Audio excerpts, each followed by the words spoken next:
안녕하세요. 여기는 꿈 다시 보기 채널입니다. 오늘은 불을 붙여도 타지 않는 동물 박제를 보는 장면이 담긴 40대 여성의 꿈을 다뤄보도록 하겠습니다. 꿈으로 들어가겠습니다. 금요일이라 마음 공부 공간에 갔다. 그런데 갑자기 잊고 있던 외부 교육이 생각난다. 고민하다가 오전 프로그램만 참여하고 다시 마음 공부 공간으로 오기로 한다. 그런데 신발이 없다. 맨발로 막 돌아다닌다. 맨발임을 말해주는 주변인도 있지만 나는 태연하다. 초등학교 선생님이 프로그램 강사다. 자연에 대해 공부하는 강의 같다. 그런데 자기 동료가 오소리인지 족제비인지를 잡아서 박제를 해줬는데 불을 붙여도 타지 않는다며 직접 불을 붙여 보여준다. 끝나고 밥을 먹으러 가는데 언덕에 있는 밥집이다. 들어갔는데 모든 좌식 식탁이 45도 정도로 기울어져 있다. 한식집이다. 그릇들이 쏟아져 내리지 않는 게 신기하다. 내가 그걸 재밌어 하니 종업원 여자도 웃는다. 식사하고 나가는데 바투아로 환전하는 기계가 있다. 옆 나라가 태국이라 있구나 생각한다. 분명히 배경이나 사람들이 한국이었는데 꿈에서는 여기가 캄보디아라고 생각한다. 자동인 줄 알고 이것저것 누르다가 뒤에 기계를 조종하는 사람이 있는 걸 보고 당황한다.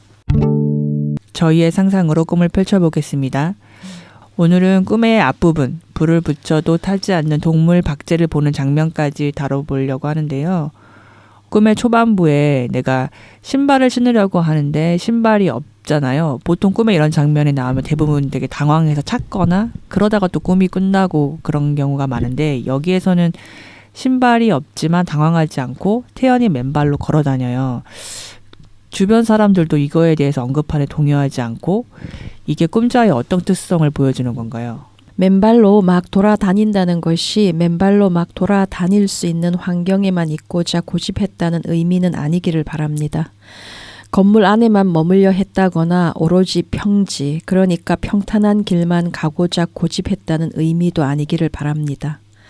약간의 경사나 돌부리조차 삶에 끼어들지 못하게 하고자 헛되이 애쓰며 기력을 소모하지 않았기를 바라게 됩니다. 사람들은 자신의 신발을 찾지 못할 때 보통은 주춤하게 되고 초조해집니다. 그러나 나는 거침이 없는 것 같습니다. 신발에 대한 애착이 적다는 것은 한 차원 자신의 여정을 얕잡아 보고 있거나 여정에 대한 이해가 없는 데서 비롯되는 것일 수도 있습니다. 신발은 여정의 질을 결정하는 대단히 중요한 변수이므로 그 중요성을 간과해서는 안 됩니다. 힘겨움을 견디면서도 여정을 지속할 수 있는 힘은 내가 선택한 신발에서 나옵니다. 두 발의 피로를 덜어주면서 목적지에 당도할 수 있도록 결정적 역할을 하는 것은 신발이기 때문입니다. 여정 도중에 중도 포기하는 일 없이 목적지나 정상에 당도하도록 돕는 것은 내가 선택한 신발에 있습니다. 따라서 현재 자신이 어떤 여정 중에 있는지 그 특성을 이해하고 여정에 맞는 신발을 선택하는 것이 지혜로움을 가늠하는 척도가 되는 것입니다. 우리가 우리 자신을 이해하는 것, 우리가 처한 환경을 이해하는 것, 우리가 선택한 여정을 이해하기란 정말로 어려운 일입니다. 먼 훗날 자신이 지나온 경험들을 돌아보고 어떤 깨달음을 얻는다면 그것은 분명 의미 있는 일입니다. 그러나 지금 이 순간에 깨어 있을 수 있다면 변화를 주도하는 주체로 살아갈 수 있습니다. 저는 지리산 종주를 수십 번 했습니다. 그러나 산을 잘 타는 사람이라는 주변의 짐작이 부담스러웠던 저는 늘 그렇게 이야기했던 것 같습니다. 나는 지리산만 탈 수 있다고. 그런데 주변은 죄다 도통 무슨 말인가 하는 반응이었습니다. 아니 지리산만큼 힘든 산이 어디 있다고 도대체 무슨 뜻이지 했을 겁니다. 자신의 욕구나 특성에 무지한 이의 말은 독해가 어려운 법이라 하겠습니다. 얘기인즉 지리산을 경험하기 이전에도 한라산, 속리산, 월악산, 덕유산 등 숱하게 산을 올랐으나 즐기지 못한 것은 물론 힘들고 버겁게만 느껴질 뿐이었고 언제나 다시 반복하고 싶지 않다는 결론에 이르렀습니다. 그리고 힘겨움의 원인을 나와 맞지 않은 곳을 선택한 탓으로 돌렸습니다. 그러나 지리산 종주 경험은 달랐는데 그 경험의 전 과정을 아주 기쁘게 즐겼던 겁니다. 하여 지리산은 나와 잘 맞나보다 여기며 오르고 또 올랐습니다. 어떤 산이든 산이 점점 좋아지는 요즘이라 자신에게 놀라는 와중인데 그러다 문득 나는 원래 산을 좋아하는 사람이었구나 하는 깨달음에 이르게 됩니다. 그러면서 그간의 등산 경험을 살펴보니 등산화를 신고 올라간 최초의 산이 지리산이었음도 알게 됩니다. 20대 초반에 올랐던 한라산은 내 마음에서 가장 동경하지 않는 장소로 처박히게 된 지 오래입니다.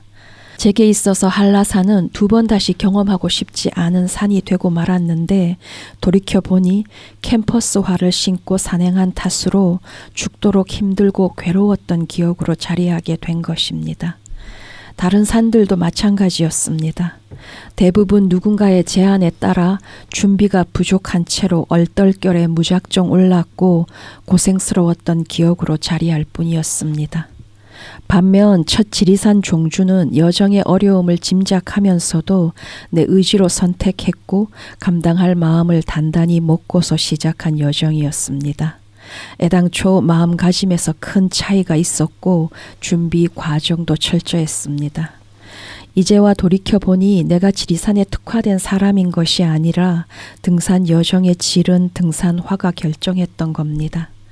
다른 산행에서도 전문 등산화를 신었더라면 지리산에서 했던 경험처럼 힘든 와중에도 여유를 잃지 않고 산행을 즐길 수 있었을 겁니다. 이처럼 신발의 중요성을 간과할 경우 여정의 힘겨움은 몇 배로 증대될 겁니다. 여정의 모든 순간이 가시밭길로 경험될 것이기 때문입니다. 결국 신발의 중요성을 간과하는 이들은 여정의 힘겨움과 어려움에 유독 민감하게 반응할지도 모릅니다. 상황을 오판하고 자신의 특성을 오독함으로써 엉뚱한 결론에 이를 수 있다는 뜻입니다. 자신이 얼마나 강인할 수 있는지를 과소평가하고 자신의 끈기를 과소평가하며 불안해하는 것입니다. 그로써 환경이나 주변 탓으로 흐를 수 있으며 원망하는 마음만 키울 수 있다는 뜻입니다. 또 쉽사리 자포하는 심정에 빠져들 것도 같습니다. 그리 되면 자신을 향한 비난과 자책만 늘어갈 겁니다. 그렇게 원망과 자책을 오가며 괴로움 속에서 살아가는 겁니다. 우리가 살아있는 이상 누구나 자신만의 여정 중에 있습니다. 모든 여정은 힘겨움과 고됨을 동반하지만 한숨 돌릴 수 있는 평지가 나올 때까지 나아가야 합니다. 평지를 만나 그간의 고됨을 털어냈다 싶으면 곧 다시 비탈지고 돌불이 가득한 길을 만날 수도 있습니다. 그것이 인생이라는 여정의 속성이기 때문입니다. 그 속성을 깊이 이해할 때 포기를 입에 올리기보다 지금의 여정에 맞는 신발을 장만할 수 있는 겁니다. 내가 발휘해야 할 지혜란 그것인지 모르겠습니다. 신발을 잘 갖춰 신는다면 여정은 한결 수월할 터 여정을 지속하고 싶은 이유가 떠오를지도 모릅니다. 자신의 여정을 이해해야 알맞은 신발을 선택하고 또 그것이 굉장히 힘든 과정이다. 이 부분이 되게 공감이 되는 것 같아요. 이 꿈 보고 나는 신발에 대해서 어떤 꿈을 꿨지? 돌이켜보니까 하이힐이 제일 강조됐던 게 떠올랐고 사실 하이힐이라고 하면은 그것도 신발이지만 내 스스로 걸어가는 여정이라기보다는 누군가한테 예쁘게 보이고 쉽게 성취할 수 있는 어떤 욕망이라고 생각하지만 그것이 굉장히 화려해 보이지만 내가 무엇을 견뎌야 되는지는 간과하게 되는 나도 참 여정에 대해서 이게 내 인생의 어떤 여정이라는 개념 자체를 많이 간과하고 살았다. 내 꿈에서도 참 신발이라고 하는 게 딱 한 번 운동화가 나온 적이 있는데 그것마저도 사실 그 당시에 남자친구가 선물해줬던 운동화였던 거예요. 그래서 그 운동화를 신으니까 되게 미끄러웠어요. 그래서 이 운동화 못 신겠다. 꿈에서 그렇게 생각했는데 그게 하이힐이나 이 운동화 공통점 다 내가 주체적으로 걸어가는 여정을 상정하고 선택한 신발은 아니다라는 점이 공통점인 것 같아요. 그래서 힘든가 고됨 이게 당연한 여정으로서의 내 삶을 생각하지 않았다. 좀 그런 게 많이 떠올라요. 선생님이 얘기에 동의를 하면서 하이힐을 신고 갈 수 있는 여정도 있죠. 그러니까 여정이라는 것이 꼭 뭐 전문 등산화를 신어야 되는 것도 아니고 또 꼭 산을 올라야 되는 것도 아니에요. 다만 내가 지금 하고 있는 여정을 이해하는 게 중요해요. 그래서 내가 하이힐을 신고 있구나. 그러면 그 하이힐이 나의 바램, 나의 욕망에 기여할 수 있는 신발인가를 따지고 내가 하이힐을 신고 갈 수 있는 길만 갈 수 있는 사람인가 그것을 봐야 하는 게 중요하겠죠. 그러니까 꿈에서도 저도 하이힐을 신은 걸 보기도 했지만 직접적으로는 제일 큰 건 제 친구가 신은 하이힐이 되게 강조됐던 꿈이 있었거든요. 그러니까 저는 한편 그런 하이힐을 신은 사람에 대해서 또 되게 내려다보는 시선이 있었다는 거죠. 그 얘기는 선생님이 가진 어떤 바램이나 선생님의 성취 욕구, 선생님의 욕망을 그 하이힐이 충족시킬 수 없다는 어떤 감을 갖고 있었기 때문일 수도 있죠. 그래서 되게 헷갈렸던 것 같아요. 그것과 동시에 한편으로 또 그런 방식을 쓰고 있고 쓰고 싶어 하는데 그걸 또 한편 또 경멸하고 막 이게 혼재돼 있었던 것 같아요. 다음 장면으로 넘어가 보면 그 초등학교 선생님이 불을 붙여도 타지 않는 박제를 보여주시잖아요. 꿈꾸니께서도 이 장면이 기억에 남는다고 언급을 해주실 정도로 뭔가 강렬한 장면인데 이게 자연에 대한 강의라고 했는데 되게 초자연적인 모습이다 이런 생각을 했어요. 그러니까 박제라는 게 인위적인 노력으로 그 동물의 어떠한 순간을 딱 고정시켜 놓는 거잖아요. 그래서 이게 자연의 순환 과정이 어떤 한 지점에 멈춰 놓은 것 같다라는 생각을 했거든요. 근데 그 박제에 불을 붙였는데 타지 않는다. 이것도 뭔가 자연의 순환이 멈춰 있는 게 중복됐다는 생각이 드는 거예요. 그래서 이 선생님은 지금 타지 않는 것을 보여주면서 소멸에 대해서 얘기하나 이런 생각을 저는 좀 했거든요. 그러니까 저는 뭐가 투사됐냐면 사실 고정된 어떤 무엇, 변화되지 않는 나의 어떤 한 부분 그런 마음이 좀 투사가 돼서 선생님이 나한테 이걸 보여주면서 나한테 어떤 변화를 촉구한다 좀 이런 투사가 됐었어요. 근데 그러면서 좀 알쏭달쏭한 거예요. 이 선생님이 도대체 얘기하고 싶었던 게 뭔가. 이 이미지에서는 강사가 초등학교 선생님이라는 그 측면에 머물러 볼 필요가 있겠죠. 왜 초등학교 선생님이어야 할까? 초등학생들을 대상으로 어려운 내용을 심오하게 전달하지는 않잖아요. 가급적이면 가장 쉽게 그리고 좀 재미있게 또 학생들의 관심을 유도할 수 있게끔 뭔가 수업 내용이 그렇게 짜여져야 하잖아요. 그러니까 초등학교 선생님들이 학생들의 주의를 가져오면서 또 내용을 쉽게 전달할 수 있는 방법을 가장 많이 고민할 것 같기도 해요. 그러니까 이 꿈이 초등학교 선생님을 내세운 이유는 그만큼 꿈꾸니를 이해시키고 싶었겠죠. 그 점을 이제 고려를 하면서 가보겠습니다. 인간은 가죽과 털을 얻고자 오소리나 족제비를 사냥했습니다. 오소리나 족제비는 인간의 필요를 위해 희생당했던 대표적 동물에 속할지 모릅니다. 꿈에서 오소리나 족제비는 박제된 모습으로 등장합니다. 따라서 박제는 오소리나 족제비의 한을 풀어주는 의뢰처럼 느껴지기도 했습니다. 박제는 동물의 생존 모습 그대로를 보존하려는 노력의 일환이기 때문입니다. 보겠습니다. 먼저 동물과 불을 결합시킨 꿈 이미지는 번제물을 떠오르게 했습니다. 번제물은 구약시대에 통째로 태워 바치던 동물을 뜻합니다. 번제단에서 짐승을 불로 태워 바치는 제사는 자신을 신께 온전히 바친다는 뜻으로 행해졌습니다. 그러니까 번제물은 인간을 대신하여 희생되는 것입니다. 이미 마음 공부 공간에 도착했으나 잊고 있던 외부 교육이 갑자기 생각났습니다. 마음 공부에서 진전을 보자면 꼭 선행되어야 할 교육이라고 꿈이 못 박는 것만 같습니다. 나는 꿈의 제안에 따르기로 합니다. 오전 프로그램 참여를 결정했습니다. 초등학교 선생님이 진행하는 강의의 주제는 희생인 것 같습니다. 이렇게 저렇게 희생을 강요받는다면 그것에 순응하지 말아야 할 것을 주요 내용으로 하는 강의를 진행하는 것 같습니다. 사회가 여성에게 강요하는 희생을 충실히 살아온 여성들은 그 자신의 딸에게도 은연중에 순응적 태도를 기대하고 엄마의 순응적 태도는 부지 불식간에 딸에게 전해지는 것 같습니다. 초등학교에 들어가면서부터 본격적으로 사회화 교육이 시작됩니다. 그러할 때 여성의 사회화란 결국 사회가 여성에게 요구하는 희생과 수능적 태도를 존재에 배일 수 있도록 훈련하는 데 있는 것도 같습니다. 꿈속 초등학교 선생님은 이제는 달라져야 한다고 강의하는 것 같습니다. 꿈을 보면 박제된 동물에 불을 붙여도 타들어가지 않습니다. 불은 박제된 동물에 아무런 영향을 끼치지 못합니다. 그 형태를 허물어뜨리지 못한다는 뜻입니다.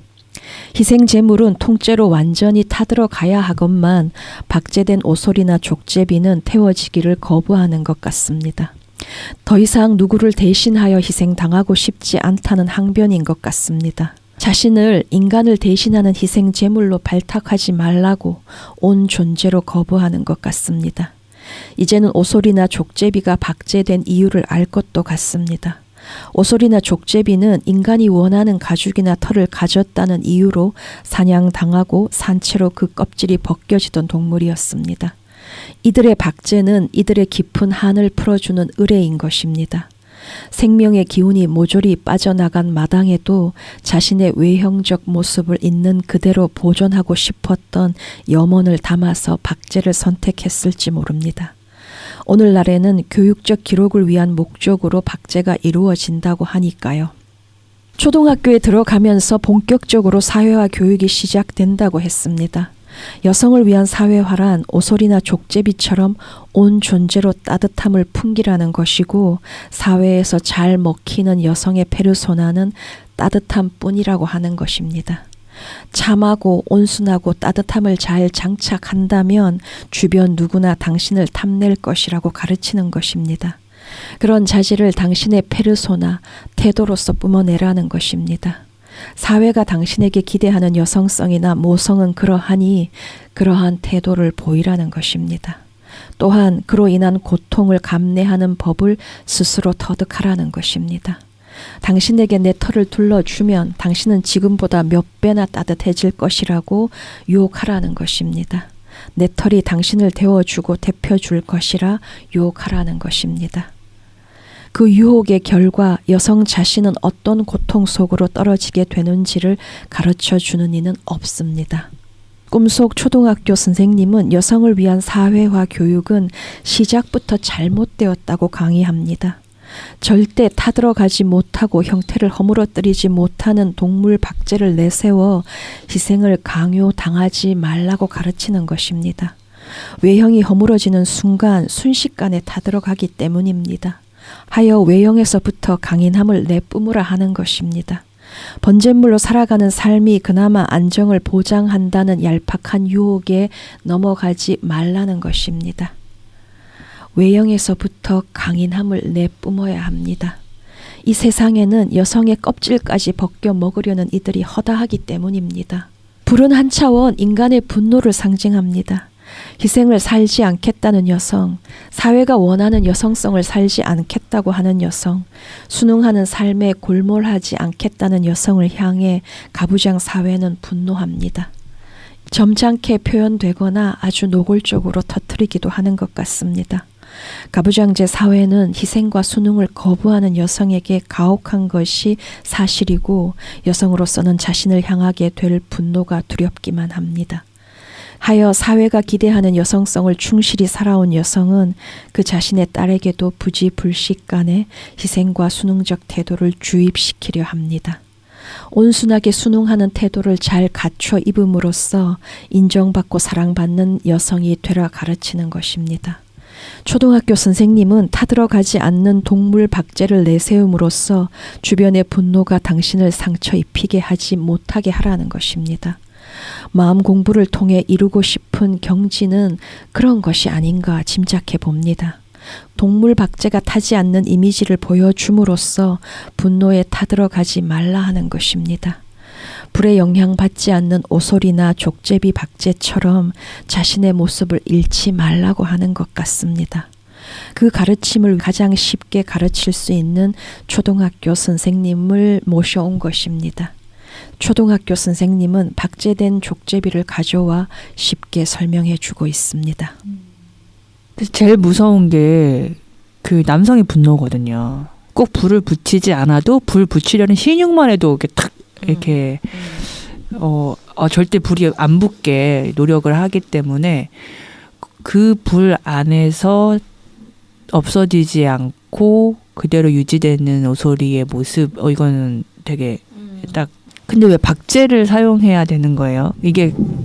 이것도 어떤 다른 의미가 있어요? 꿈에서 활용된 역설 같은 것 같아요. 아는 지인이 유튜브를 봤는데 너구리를 산 채로 그 껍질을 벗기는 그런 장면을 봤다고, 너무 잔인하다고 뭐 이런 얘기를 했었어요. 그러니까 너구리나 족제비, 오소리 등의 동물이 자신의 의지대로 그 자신의 외피를 유지할 수가 없잖아요. 항상 그 외피나 털을 탐내는 이들이 그 주변에 포진하고 있잖아.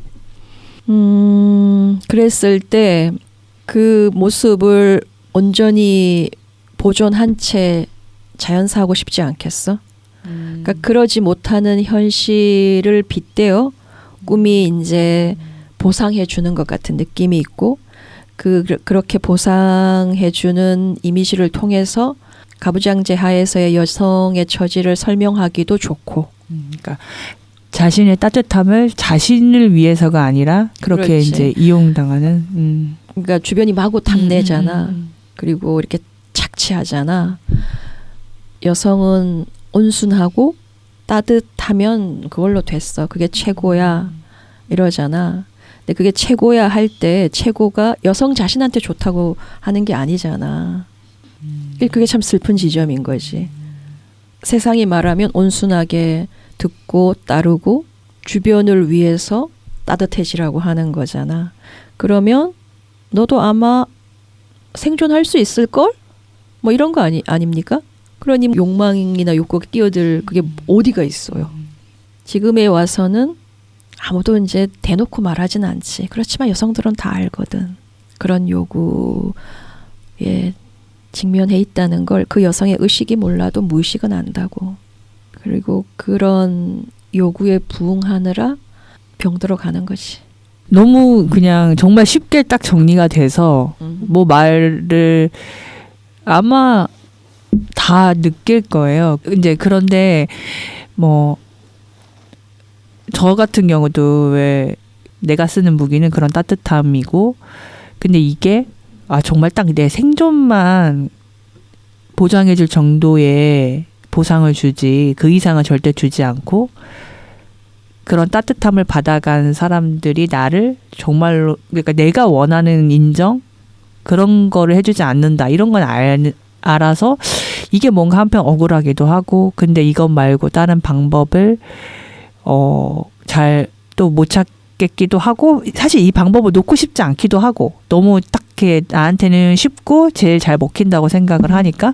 근데 그런 따뜻함이 나를 위한 따뜻함이 아니다. 그 따뜻함을 제공함으로써 나는 오히려 더 춥고 내 생존을 제대로 지키지도 못하는 처지가 된다. 요게 좀 더 여지없이 그 진실을 나한테 딱 갖다 주는 그런 말인 것 같아요.